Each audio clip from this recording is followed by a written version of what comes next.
Mile End Kicks. This movie stars Barbie Ferreira. You might remember her from recent, very well-reviewed Faces of Death. She was also in a movie called Bob Trevino Likes It, currently playing on Hulu, which also won an award, Best Female Director at Award This.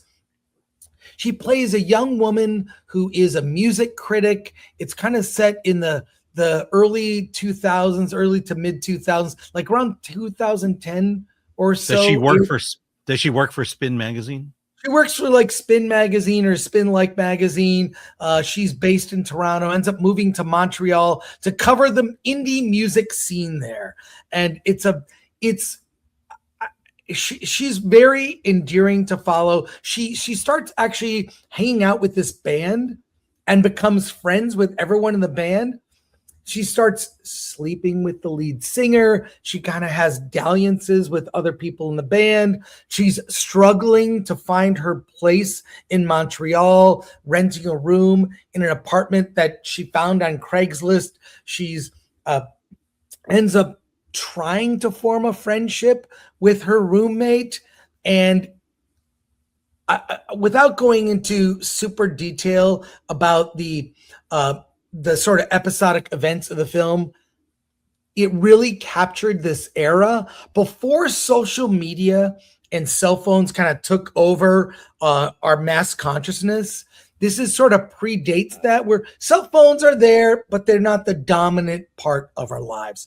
And her character, Grace, is very awkward. She one of the guys in the band is also kind of awkward, so they bond on that. She does everything, say, a 22-year-old young woman would do. She makes mistakes. She takes drugs, which she knows she shouldn't, gets in trouble with boys, drugs, finding a voice. She's in the midst of writing a book. And like the book, it's like a big opportunity for her, which she might actually end up blowing. And I got to say, I love this movie. It's like one of those awkward coming of age movies you would have seen in the 90s, where the characters are flawed, and even all the male characters, they're flawed but endearing. They're human. They're not a lot of movies we see that are like this these days.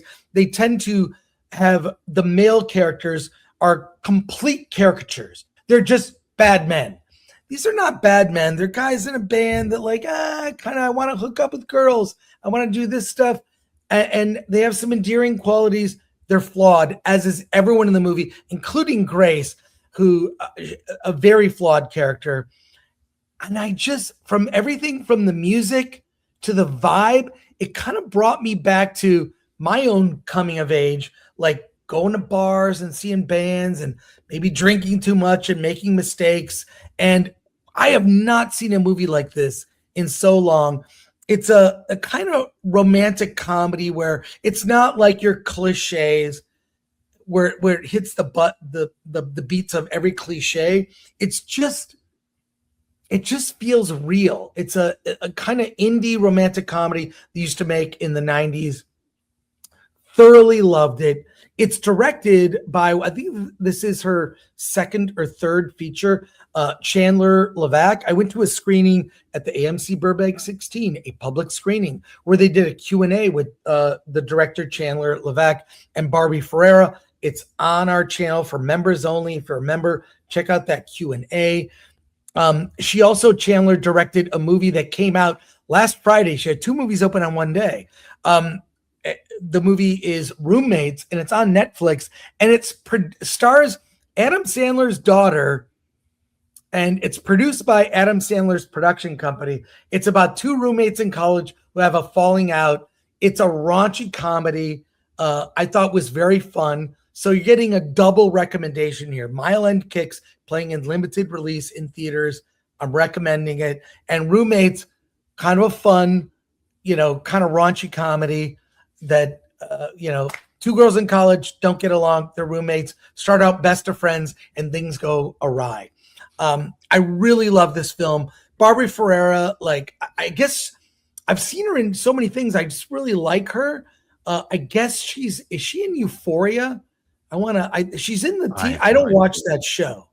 but I do really like her as an actress. She is sort of just very endearing, and I love the whole everything surrounding the music scene. And this woman, she basically fails for most of the movie, and you see how she deals with that kind of failure as a woman in her early 20s.